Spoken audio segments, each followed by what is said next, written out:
Good morning সকলোকে। আৰু এইটো কি বনাব লৈছোঁ ধৰিব পৰা নাই চাগে। এইটো মই লালমোহন বনাবলৈ দৌটো বনাই লৈছোঁ। আৰু এইফালে কেৰাহীখনত তেল দিছোঁ গৰম হ'বৰ কাৰণে।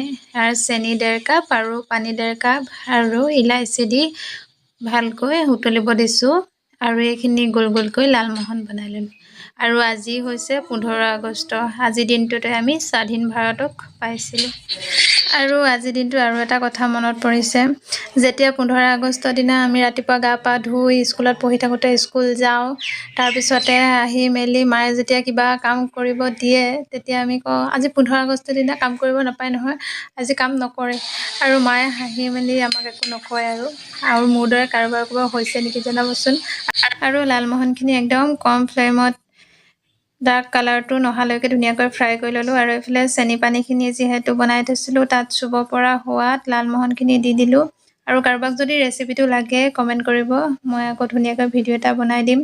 আৰু খাবলৈ যিহেতু বহুত জুচি হৈছিলে, বহুত ধুনীয়া। এয়া দেখিছে নহয়। আৰু আজিলৈ ভিডিঅ'টো সামৰিছোঁ, বাই।